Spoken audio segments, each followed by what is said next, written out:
আল্লাহ তৌফিক দিলেই মসজিদে ঢোকা যায়, তৌফিক না দিলে মসজিদে ঢোকা যায় না। গাড়িওয়ালা তার দাসকে নিয়া যে চলো কর্মচারীকে নিয়ে বাজার করে আসি, বাজার করে করতে করতে নামাজের টাইম হয়ে গেছে। তখন দাস বলতেছেন যে মালিক, মণি বাবার আমি নামাজটা পড়ে আসি। বলে যে কি যে বেজার লাগাস তুই, এখন নামাজ পড়ে, আচ্ছা যা নামাজ পড়ায়।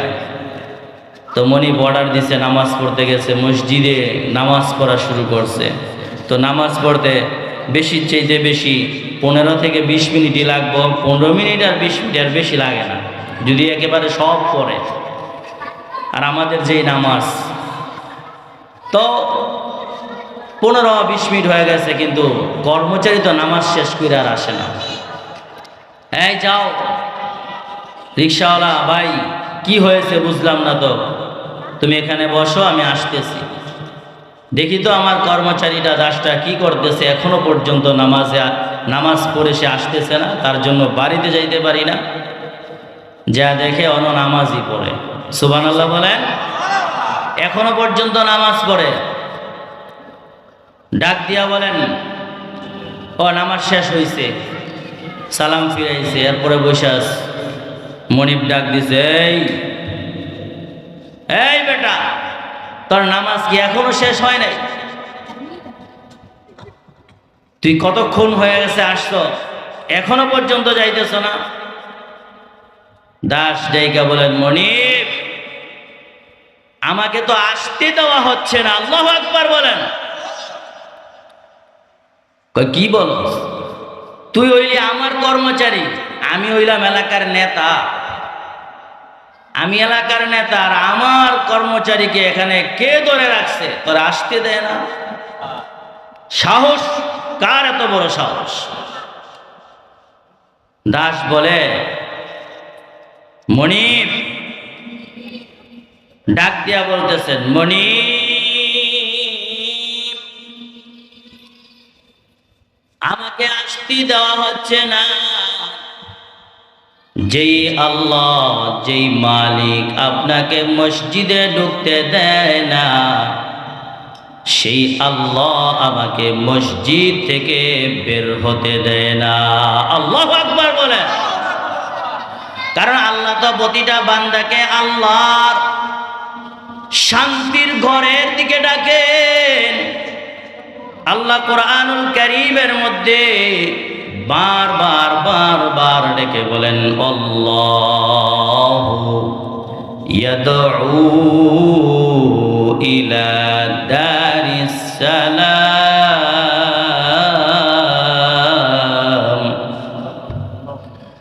ওয়াল্লাহু ইয়াদউ ইলা দারিস সালাম।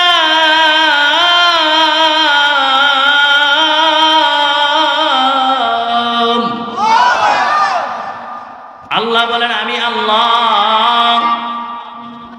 দারুস সালাম, শান্তির ঘরের দিকে আমি আল্লাহ ডাকি। কিন্তু মানুষগুলা শান্তির ঘর কোনটা, আরামের ঘর কোনটা বুঝে না।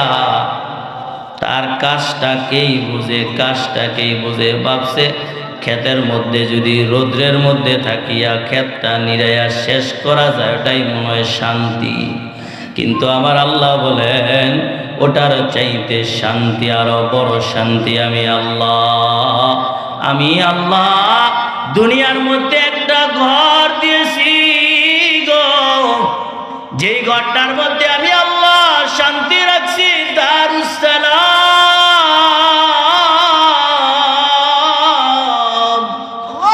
রব্বুল আলামিন বলেন, ওটা হলো শান্তির ঘর।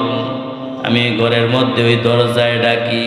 5 ওয়াক্ত নামাজে মানুষগুলারে, আমার বান্দা বান্দিগুলারে আমি বারবার আমি আল্লাহর কথা স্মরণ করায়া দেই। তো আল্লাহ রব্বুল আলামিন আমাদেরকে ডাকেন ভালোর পথে, আমরা যাই মন্দের পথে। দোষটা কার, আমার নাকি আল্লাহ? আমাদের দোষ। আল্লাহ তো আমাদের উপর প্রতিজনের নামে লেখা রাখছেন জান্নাত, কিন্তু আমরা তো বুঝি না। যাই হোক, আমার আলোচনা আসলে কোরআন নিয়ে। কোরআনুল কারীম এটা কেমন কিতাব? এই কিতাবটা দামি নাকি কম দামি? জোরে বলেন, দামি নাকি? দামি কোরআন, মর্যাদা সম্পূর্ণ একটা কিতাব। যে কিতাবটা আমার আপনার রব আল্লাহ রাব্বুল আলামিন আমার আপনার নবী মুহাম্মদ আরবি সাল্লাল্লাহু আলাইহি সাল্লামের উপর নাজিল করেছেন। সুবহানাল্লাহ বলেন। এটাকে কালামুল্লাহ বলা হয়। কি বলা হয়? আমাদের এই কিতাবকে কি বলা হয়? কালামুল্লাহ। কোরআন মাজিদকে কি বলা হয়? কালামুল্লাহ। কালামুল্লাহ কেন বলা হয়? কারণ প্রতিটা নবী এরকম ভাবে হযরতে আদম থেকে একেবারে আমার আপনার নবী পর্যন্ত কিতাব নাজিল হয়েছে, প্রত্যেককেই কিতাব দেওয়া হয়েছে। আমরা আপনাদেরকে বয়ান করি কোত্থেকে? কিতাব থেকে। তাহলে প্রত্যেকটা নবীকে তো পাঠাইছেন আল্লাহ উম্মতের জন্য, যে তাদেরকে বুঝাইবা। তাহলে কিভাবে বুঝাইব? এই কিতাব দিলাম, লও, এখান থেকে পরে পরে মানুষদেরকে দাওয়াত দাও।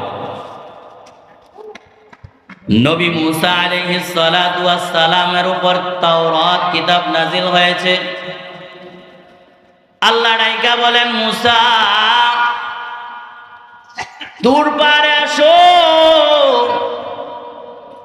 নবী মুসা আলাইহিস সালাতু ওয়াস সালাম তুর পারে গেছেন। আল্লাহ ধরায় দিয়েছেন বিশাল একটা কিতাব, যাও, এটা হলো তাওরাত কিতাব। এই কিতাবটা তোমার উম্মতের কাছে লয়ে যাও, বনি ইসরাইলদেরকে এই কিতাব পড়ে পড়ে পড়ে পড়ে বুঝাইবা। জোরে বলেন সুবহানাল্লাহ। আল্লাহ কিতাব আকারে একেবারে বান্ডিল করে বানাইছে, বানাইয়া নবী মুসাকে দিয়ে দিয়েছেন, যাও তোমার উম্মতের কাছে নিয়ে যাও। প্রত্যেকটা নবীর কিতাবগুলো এভাবে এভাবে হয়েছে, আল্লাহ নিজে বানাইয়া তারপর নবীকে ডাক দিয়া দিছে। কিন্তু আমার আপনার নবীর উপর যে কিতাবটা নাজিল হয়েছে গো, সেই কিতাবটা আমার আল্লাহ রব্বুল আলামিন একদিন দুই দিনে এই কিতাবটা নাজিল হয় নাই। আমার আপনার নবীর উপর 23টা বছর আল্লাহ রব্বুল আলামিন এক আয়াত দুই আয়াত করে করে বন্ধুর সাথে কথা বলছেন, ইয়া আইয়ুহাল মুদ্দাসসির কুম ফাআনজির ওয়া রাব্বাকা ফাকাব্বির ইয়া আইয়ুহাল মুযাম্মিল কুমিল লাইলা ইল্লা কলিলা। আল্লাহু আকবার বলেন।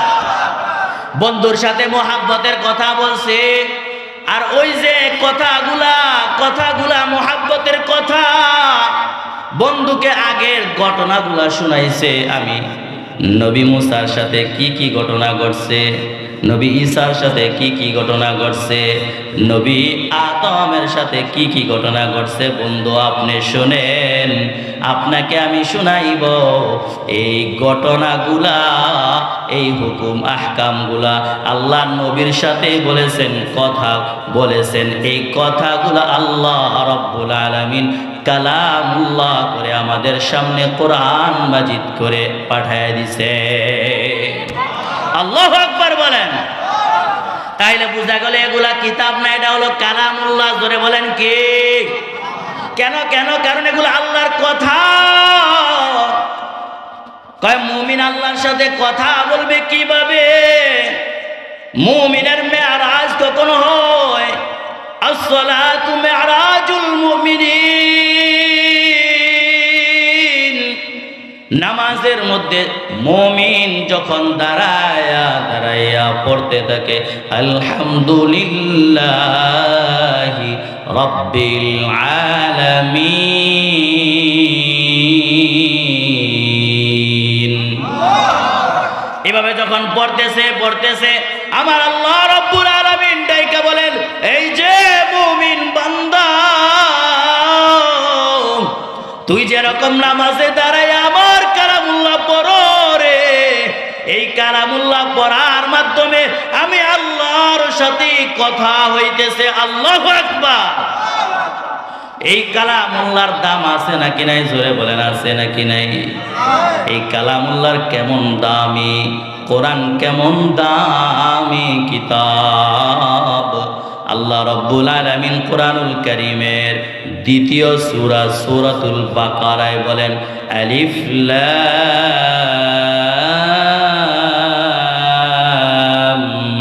মিম যালিকাল কিতাবু লা রাইবা ফীহি।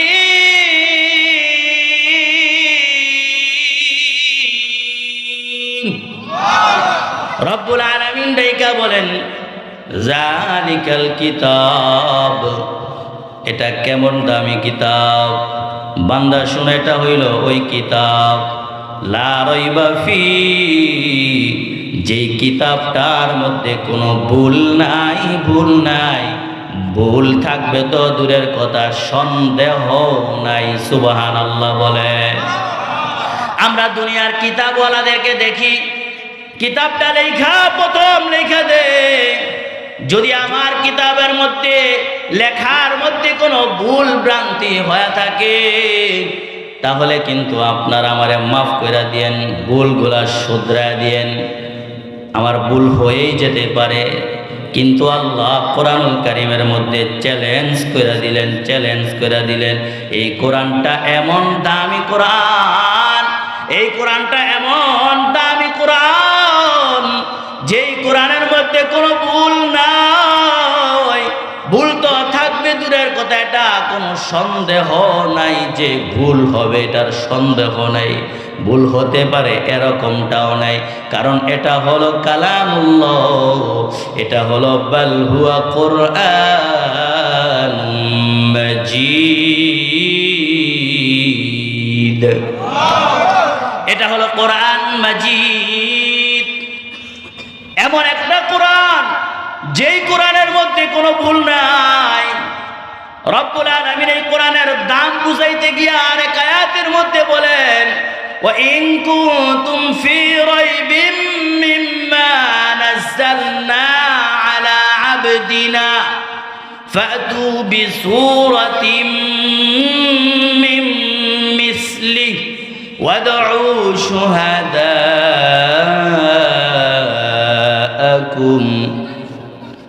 وادعوا شهداءكم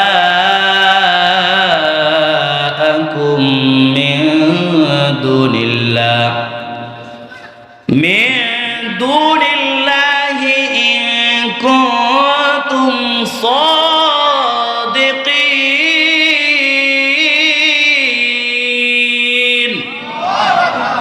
রব্বুল আলামিন ওই আয়াতের মধ্যে ডাইকা বলেন, وَإِن كُنتُمْ فِي رَيْبٍ مِّمَّا نَزَّلْنَا, যে তোমরা কাফেররা, আয়াতের শানে নুজুল, কাফেররা বলা বলি করত এই কিতাবটা নাকি মুহাম্মদ সাল্লাল্লাহু আলাইহি সাল্লাম যেগুলা বলে এগুলো নাকি মুহাম্মদের বানানো কথা, জাদু মাখা কথা। আল্লাহ রাব্বুল আলামিন ওই ব্যক্তিদের ব্যাপারে বলেন, তোমরা যে যেটাকে বলতেছো, সন্দেহ পোষণ করতেছো, বানানো কথা, যে কিতাবটা আমি আল্লাহ আমার বান্দা মুহাম্মদুর রাসূলুল্লাহর উপর নাযিল করেছি,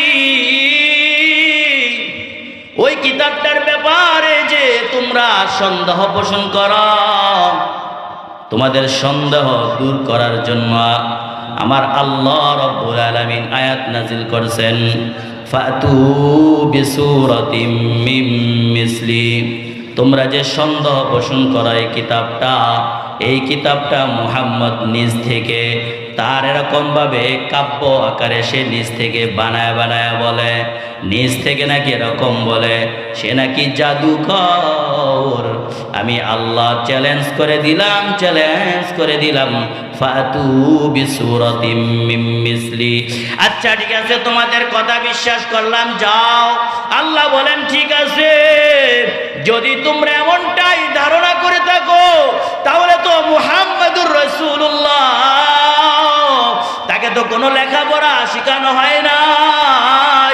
তিনি তো উম্মি নবী ছিলেন। তোমরা তো অনেক বড় বড় বড় বড়, এরকম জ্ঞানী আবু জাহিল্লা কত বড় জ্ঞানী, উতবা সাহেবা কত বড় জ্ঞানী, এরকম তোমরা তো বড় বড় জ্ঞানী, তোমরা তো এরকম ভাবে সব পারো, কাব্য বানাইতে পারো, কবিতা বানাইতে পারো। ঠিক আছে, তোমাদেরকে বলে দিলাম, ফাতু বিসূরাতিম মিন মিসলি, আমার এই কোরআনের মধ্যে যে সূরা আছে একেবারে ছোট্ট সূরা, এই সূরার মতো করে যদি তোমরা পারো গো একটা সূরা বানায়া দেখাও, দেখি তোমরা পারো কিনা।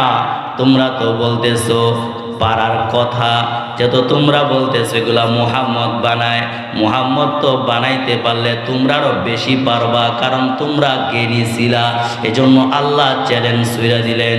কিন্তু এই চ্যালেঞ্জের মোকাবেলায় কোনো কাফের ওই সময়ও পারে নাই, আজও পারে না, কিয়ামত পর্যন্ত কোরআনকে কোনো কিছু করতে পারবে? পারবে? পারবে না। কোন কাফের, বেঈমান, নাস্তিক, মুরতাদ যারাই বলে কোরআনে এই আয়াতটা আল্লাহ এটা কেন বলল, এটা কেন বলল, যারা এরকমটা বলে, কিন্তু চ্যালেঞ্জ আল্লাহ তো ওই জামানায়ও ছুঁড়ে দিছে নবীর যুগে, যে দেখি দেখি তোমরা বলো দেখি তাহলে এটার জায়গায় কি হইতো যদি তোমরা পারো, তাহলে একটা আয়াত বানায়া সামনে নিয়ে আসো, দেখি তোমাদের কেমন জ্ঞান, দেখি তোমাদের কেমন বুদ্ধি দিয়া তোমরা কোনো আয়াত বানাইতে পারো কিনা। কেউ পারছে বলেন? কেউ পারে নাই, ওই সময় পারে নাই, আজও কেউ পারে না। কিয়ামত পর্যন্ত এই কোরআনের ভুল কেউ ধরতে পারবে না। কোনো নাস্তিক, মুরতাদ যারাই আসুক না কেন, কেউ এই কোরআনকে নিয়ে যারাই কটূক্তি করে, যারাই বলে আল্লাহ এরকম কেন বলল, এরকম কেন বলল, তারা কখনোই, তারা এরকম বলা পর্যন্তই শেষ, কিন্তু কোরআনের ভুল কেউ ধরতে পারে।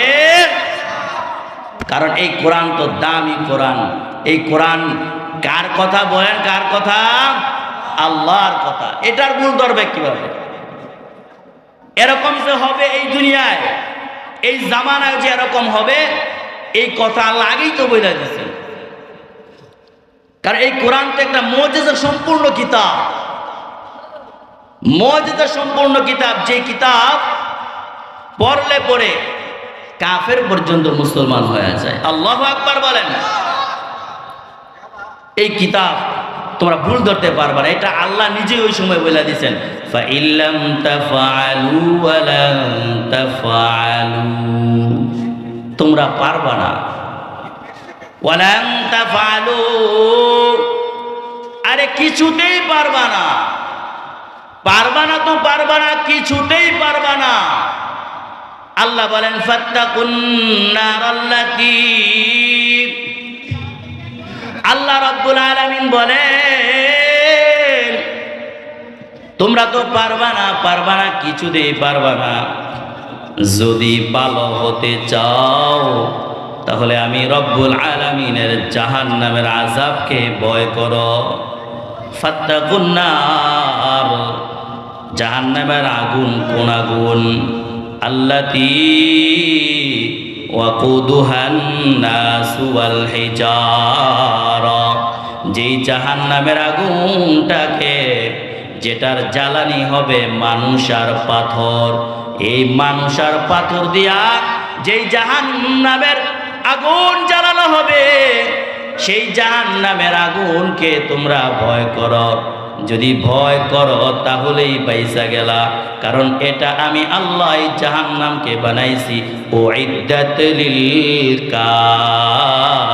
কাফিরিন, এটা কাফেরের জন্য আমি প্রস্তুত করে রেখেছি। এটা কাফেরের জন্য আল্লাহ বানাইছেন, আমাদের জন্য কিন্তু আল্লাহ জাহান্নাম বানায় নাই, কারণ আমরা তো মুমিন। এখন যদি আপনি মুমিন হওয়ার পরেও গুনাহ করেন, আল্লাহ এত বারবার ডাকার পরে, আল্লাহ রাব্বুল আলামিন সহজ সরল পথ সিরাতে মুস্তাকিম দেখানোর পরে, এরপরও যদি আপনি গুনার কাজে যান, অন্য রাস্তায় চলে যান, তাহলে তো আপনার জন্য শাস্তি অবশ্যই অবশ্যই আছে। কারণ আল্লাহ তো আপনাকে সমস্ত পথ দেখাই দিয়েছেন, এই পথে গেলে জান্নাত, এই পথে গেলে জাহান্নাম। ফারিকুম ফিল জান্নাহ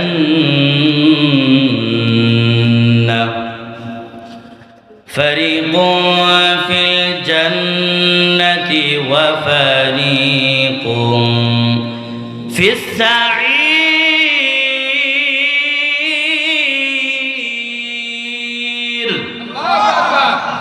কারণ আল্লাহ দুইটা পথ দেখাই দিয়েছেন। এই কোরআন যে দামি, আরেকটা দলিল আল্লাহ রাব্বুল আলামিন কোরআনুল কারীমের মধ্যে বলেন, ওয়া নুনাজ্জিলু মিনাল কুরআনি মা হুয়া শিফাউন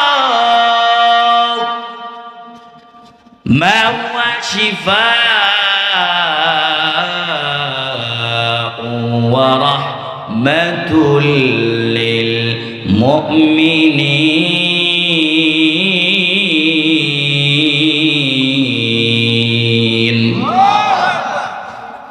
আমরা বলি হুজুর গ্লাস নিয়ে আসি, পানি নিয়ে আসি, বোতল দিয়ে পানি নিয়ে আসি। মাদ্রাসার বড় হুজুর মাওলানা জাকির সাহেবের কাছে আসি, এসে কই হুজুর একটু পানি ভরা দেন। বলি কি বলি না? কয় কি কারণে? কয় হুজুর বাচ্চাটা কান্না করে, বাচ্চাটার পেট ব্যথা, বাচ্চার মার পেট ব্যথা, মাথা ব্যথা। বলি কি বলি না? তাইলে হুজুরের কাছে পানি নিয়ে আসি। পানি নিয়ে আসলে হুজুর কি জানি পরে পরে পরে পরে ফু দিয়া দেয়, এরকম একটা দুইটা তিনটা ফু দেয়। ফু দিয়া পানিটা চাইরা দেয়, বলে যে খাওয়ান, ইনশাআল্লাহ ভালো করে দিবেন কে? আরে আরো জোরে বলেন কে? ভালো করে দিবেন আল্লাহ। তাহলে এটা কোন জায়গা থেকে শিখলাম? আল্লাহ বলেন অনুনাজ্জিলু মিনাল কোরআন, এই কোরআনটা আমি নাজিল করেছি যা নাকি শিফা,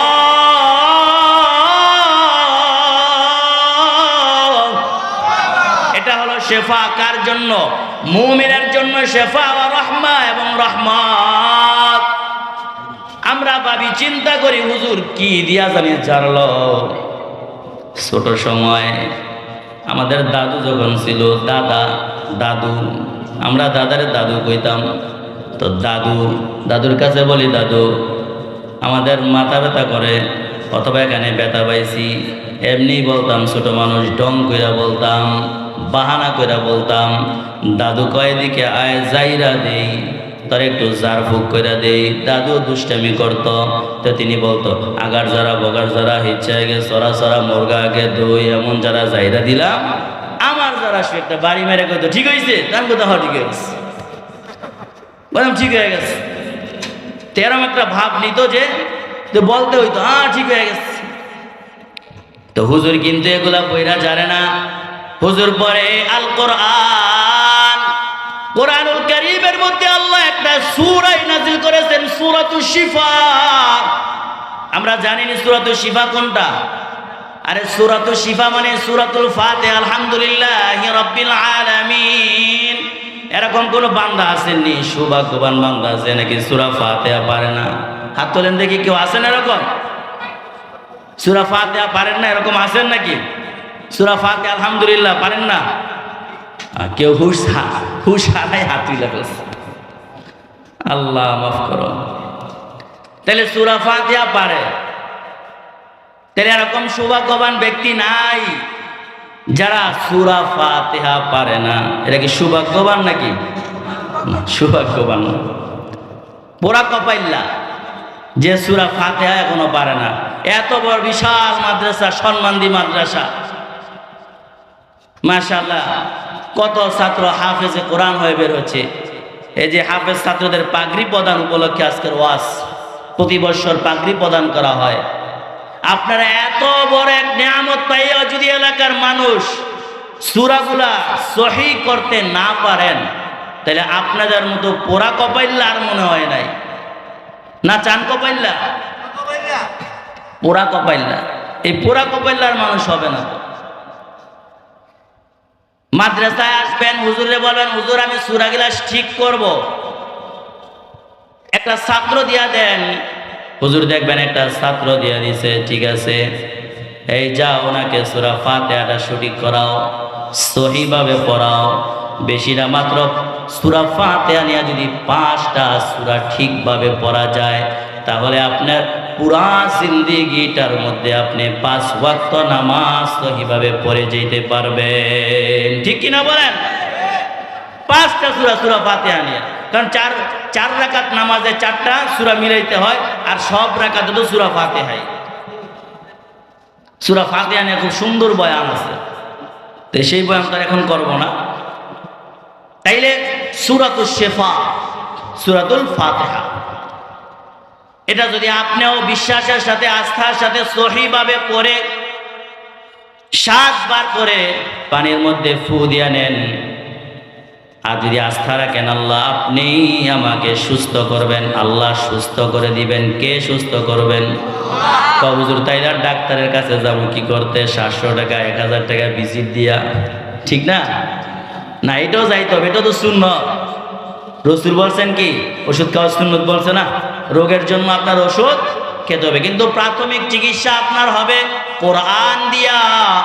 যদি আপনি সহিভাবে কোরআন পারেন, তাহলে আপনার এই কোরআন পড়ার কারণে, ফু দেওয়ার কারণে পানিটা আপনার আল্লাহ রাব্বুল আলামিন আপনার রোগের শেফা করে দিবেন। কে করবেন? জোরে বলেন কে?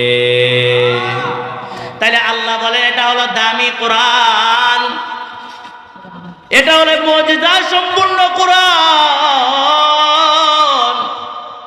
এই কোরআনটা এমন মুজিজা গো, রাসূল কাফেরদের সামনে পড়ে কাফের পর্যন্ত কোরআন শোনার জন্য পাগল হয়ে যায় গো। পাগল হইয়া রাসূলের কাছে বলে, ওগো রাসূল, আপনি হলেন সত্য নবী, আপনি হলেন আল্লাহর প্রেরিত পয়গম্বর, আপনি হলেন প্রেরিত পয়গম্বর, আপনার হাতে হাতটা রাখলাম, আমারে কালিমাটা পড়ায়া মুসলমান বানায়া দেন। আল্লাহু আকবার। এজন্যই তো কোরআন মুজিজা সম্পূর্ণ কোরআন দেখে এখনো পর্যন্ত কোরআন শুনলেই ভালো লাগে কি লাগে না? জোরে বলেন। এজন্যই তো কোরআনে হাফেজরা বিভিন্ন দেশে 1 নম্বর স্থান অধিকারী হইয়া, প্রথম স্থান অধিকার করিয়া তারা বাংলাদেশে পুরস্কার নিয়ে আসে। ঠিক কিনা বলেন? কারণ কি? কারণ কোরআনটা হলো মুজিজা সম্পূর্ণ কোরআন। কোরআনটা হলো এমন একটা কোরআন, কিয়ামত পর্যন্ত এই কোরআন যদি পড়া হয়, ইমাম সাহেবের কাছে যদি শুনেন এক মজা গো, মুয়াজ্জিন সাহেবের কাছে যদি শুনেন এক মজা, আরেক ইমামের কাছে যদি শুনেন এক মজা, মাদ্রাসার তালিবুল ইলম যদি থাকে 50 জন, 50 জনের কাছে 50টা মজা। আল্লাহু আকবার। এই মজা কে দিল? জোরে বলেন কে? আমার আল্লাহ রাব্বুল আলামিন এই কোরআনের মধ্যে এত মজা দিয়েছে গো। যদি আমরা এই কোরআনের মজা বুঝি, তাহলে এই কোরআনটা পড়ার জন্য, শিখার জন্য পাগল পারা হয়ে যাব। জোরে বলেন আল্লাহু আকবার। কিন্তু আমরা মজা বুঝি না। আমাদের সন্তানগুলারে কোরআন শিখানোর জন্য পাগল হয়ে যাব। মাদ্রাসায় নিয়ে এসে বলবো, হুজুর আমি আমার ছেলেটাকে হাফেজে কোরআন বানাতে চাই। কারণ ছেলেটা যখন হাফেজে কোরআন হয়ে যাবে গো, তখন ছেলেটা আমার সামনে যখন কোরআনুল কারীমের সূরা ইয়াসিনটা পড়া শুরু করবে, ইয়াসিন ওয়াল কুরআনিল হাকীম ইন্নাকা লামিনাল মুরসালিন আলা সিরাতিম মুস্তাকিম। যখন এরকম ভাবে পড়বে দেখেন মজা লাগে। এজন্য আমার আপনার নবী সাল্লাল্লাহু আলাইহি সাল্লামের কাছে যখন আয়াতগুলো নাযিল হইল, কুম ফাআনজির, ও নবী আপনি দাঁড়ান, এখন আর আপনার বসে থাকার সময় নাই, আপনি মানুষদেরকে দাওয়াত দেন। মানুষগুলা সবাই মূর্তি পূজক হয়ে গেছে। আগে সবাই মূর্তি পূজক ছিল, কাফের ছিল। এর মধ্যে আমার আপনার রসুলকে 40 বছরে নবুয়ত দেওয়া হয়। আমার আপনার রসুল সাল্লাল্লাহু আলাইহি ওয়াসাল্লাম নবুয়ত পাইয়া, এরকম দাওয়াতের আদেশ পাইয়া আমার আপনার রসুল বের হয়ে গেছে দাওয়াতের কাজের জন্য। চাচা আবু লাহাবরে দাওয়াত দেয়, আবু জাহিল্লারে দাওয়াত দেয়, উতবা সাহেবারে দাওয়াত দেয়। যেদিন থেকে দাওয়াতের কাজ শুরু করলো সেদিন ওই মুহাম্মদুর রাসূলুল্লাহ সবার কাছে শত্রু হয়ে গেল। এজন্য দেখবেন মসজিদের খতিবে যখন জুমার দিন হক কথা বলে, যখন নাকি এরকমভাবে সত্য কথাটা বলে দেয়, কিছু লোক আছে তাদের গায়ের মধ্যে চুলকানি শুরু হয়ে যায়। ঠিক কিনা বলেন? ওই লোকগুলো এরকম বিরোধিতা করতে থাকে। কমিটির কাছে বলে, ও কমিটি, ও সভাপতি, এই মাওলানা চলবে না। সে দেখি সুদের বিরুদ্ধে কথা কয়, ঘুষের বিরুদ্ধে কথা কয়, সে দেখি এরকম ভাবে বাবার বিরুদ্ধে কথা কয়, সে দেখি এরকম ভাবে গাজার বিরুদ্ধে কথা কয়। চিপায় চাপায় যুবক বৃদ্ধ গিয়া গিয়া গাজা বাবা আড্ডা বসায়।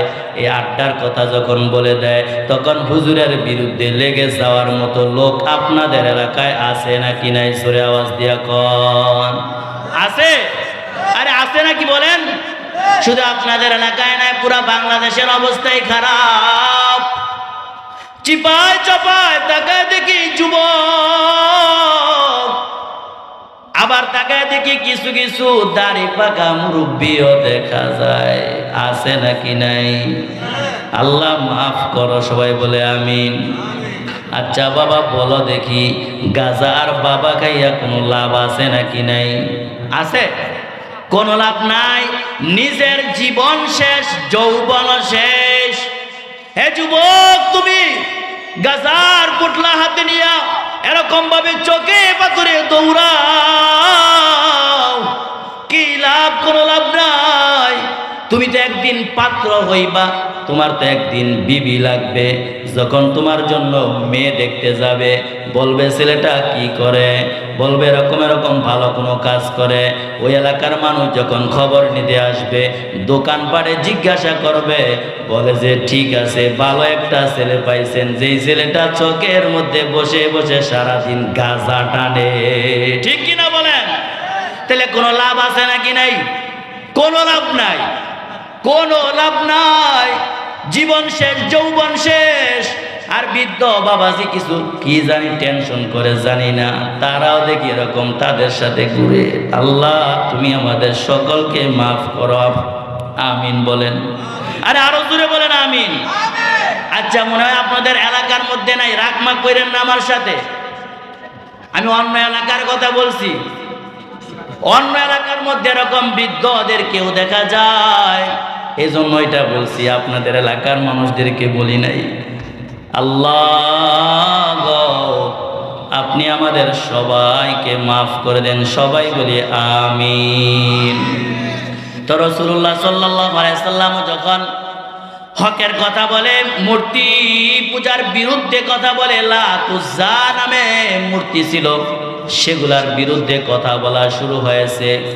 ওই সময় আমার আপনার রাসূলুল্লাহ সাল্লাল্লাহু আলাইহি সাল্লামের বিরুদ্ধে সমস্ত মক্কার কাফেরগুলা তার বিরুদ্ধে লেগে গেছে। তারা চিন্তায় পড়ে গেল, মুহাম্মদ দেখি আঙ্গ কোমর ফাঁস করে দেয়। এগুলা কি বলতেছে? মুহাম্মদ আঙ্গ বাবা দাদার ধর্মের বিরুদ্ধে কথা কয়। মুহাম্মদ দেখি লাত উজ্জা আমাদের এত সম্মানিত মূর্তির বিরুদ্ধে কথা কয়। এই মুহাম্মদ কি শুরু করলো?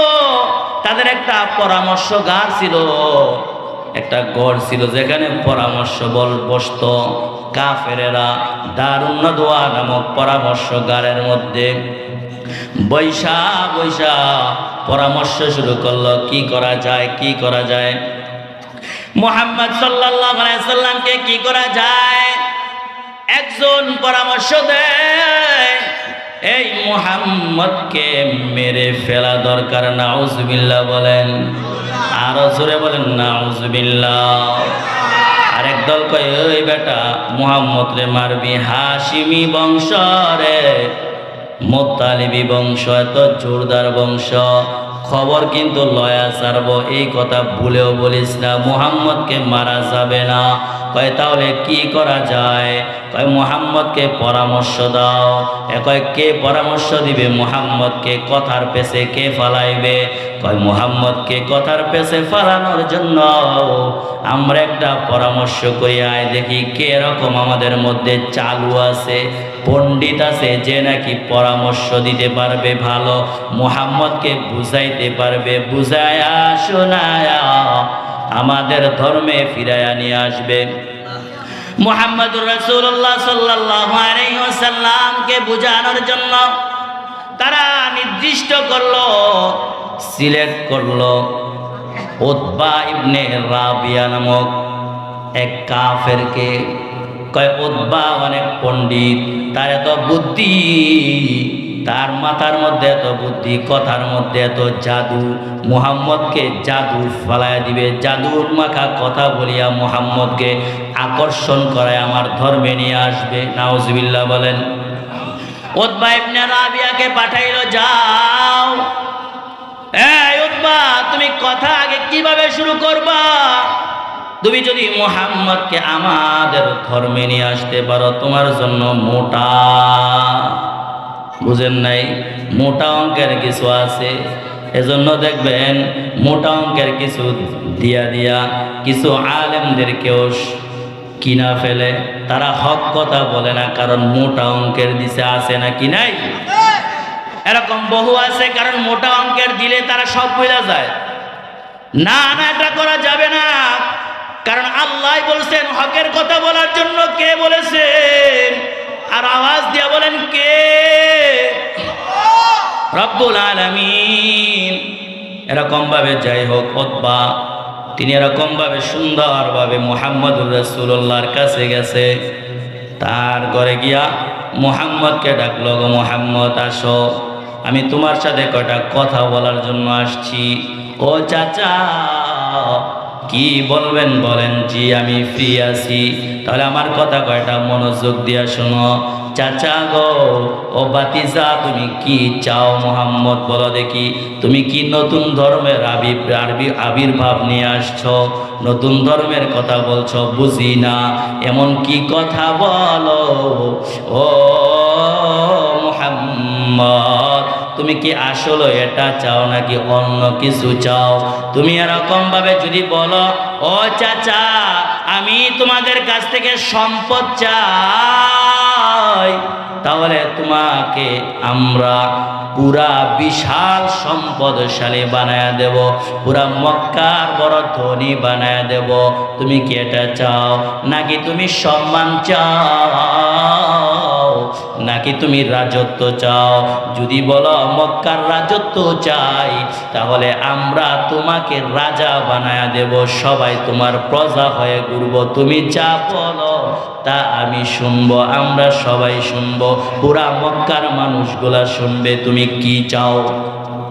মুহাম্মদুর রাসূলুল্লাহকে এরকম অফার দিতেছে। মুহাম্মদুর রাসূলুল্লাহকে আরো বলতেছেন, ও বাতিজা, তুমি এরকম ভাবে আরো কি চাও? যদি এগুলা চাও তাহলে বলো, নাইলে কেন তুমি নতুন ধর্মের কথা বলো? মানুষদেরকে কেন পেছের মধ্যে ফালাও? আমাদের বাপ দাদার ধর্মকে কেন তুমি এরকম ভাবে অসম্মানী করতেছো, অমর্যাদা করতেছো? মুহাম্মদুর রাসূলুল্লাহ বলেন, চাচা আপনার কথা কি হয়েছে? কয় হ্যাঁ আমার কথা হয়েছে। ও চাচা, তাহলে আমার কথা শুনুন। ও চাচা, আমি আসলে কোনো কিছুই না,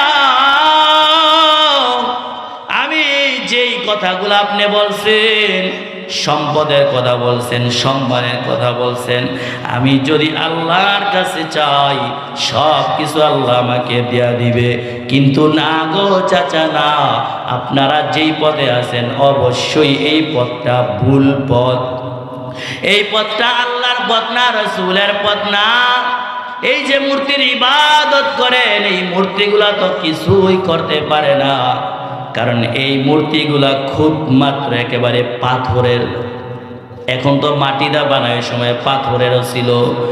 আল্লাহ রসুল বলেন এই মূর্তি তো কিছুই করতে পারে না। তো আমাদের দেশে আমরা দেখি মাটি দিয়া বানায়, পিছনে একটা বাঁশ দেয় কি দেয় না, বাঁশ একটা দিয়া মাটি দিয়া বানায়। কয়েকদিন সামনে কান্দাকাটি কইরা, এমন কান্নাকাটি করে মনের মতো কান্নাকাটি কইরা ওই খুঁজতে থাকে পাশে কোনো খাল আসেনি, বিল আসেনি, পাশে কোনো নদী আসেনি, এরকম খুঁজে। ভাই কেন এগুলা খুঁজতেছেন? কয় আমগো মারে, আমগো খোদারে এই পানির মধ্যে জনমের মতো সুবামু আছে নাকি নাই? কয় খোদারে জনমের মতো সুবামু। হায় হায় কি বলেন! এতদিন এটার সামনে কান্না করলেন, এত চাওয়া চাইলেন, এখন আবার জনমের মতো চুবাইবেন। এটা আবার কেমন খোদা? এটা আবার কেমন খোদা? একজনে আজকে ফেসবুকের মধ্যে একটা পোস্টে দেখছে, একজনে লেখছে চন্ময় কৃষ্ণ, ওই যে ইসকনের, সে তাকে যে গ্রেফতার করা হয়েছে, তো সে এরকম ভাবে গাড়ি থেকে সবাইকে হিন্দুদেরকে বলতেছে আমার জন্য এরকম ভাবে, তারা তো দোয়া বলে না, কি জানি বলে তারা, আশীর্বাদ করো, আমার জন্য আশীর্বাদ করবা, এরকম ভাবে তোমরা সব সময় পাশে থাকবা, আমাকে বাঁচাইবা, আমাকে বাঁচানোর জন্য এরকম ভাবে তোমরা উকিল ধরবা, এরকম এগুলা বইলা দিতেছে। তো একজনে ফেসবুকে লেখছে আরে হে না তাগো প্রভু, এত তাগো প্রভু হিন্দুদের প্রভু নাকি? তাহলে প্রভু আবার তার বান্দাদের কাছে সাহায্য চায়, এটা আবার কেমন প্রভু? এটা আবার কেমন প্রভু? প্রভু আবার বান্দাদের কাছে সাহায্য চায়, বাঁচাইতে চায়। হেরা তো আবার মরণ আছে, সে আবার কেমনে প্রভু হয়? কিন্তু আমার আপনার আল্লাহ, আল্লাহু লা ইলাহা ইল্লা হুয়াল হাইয়ুল কাইয়্যুম।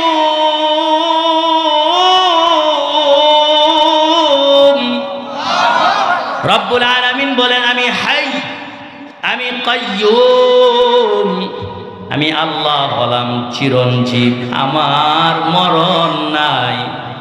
শুধু মরণ না, লা তাখুযুহু সিনাতুহু ওয়ালা নাওম, আমি আল্লাহর ঘুমও নাই, আমি আল্লাহর জিমানিও নাই। আল্লাহু আকবার। আল্লাহ হলেন এমন একজন মাওলা, আমার মাওলা এমন একজন আল্লাহ, এটাই রাসূল বুঝাইতেছেন। ও চাচা, কার কাছে গিয়ে ইবাদত করেন? ঠিক আছে, আমার কথা যত বুঝেন না, তাহলে আল্লাহর কোরআন দিয়া বুঝেন। আল্লাহর নবী সাল্লাল্লাহু আলাইহি সাল্লাম পড়া শুরু করলেন, হামিম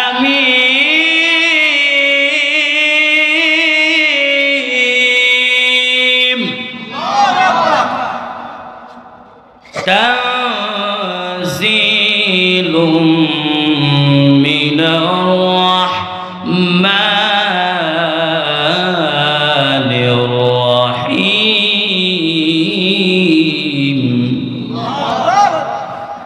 আল্লাহ রাসূল সাল্লাল্লাহু আলাইহি সাল্লাম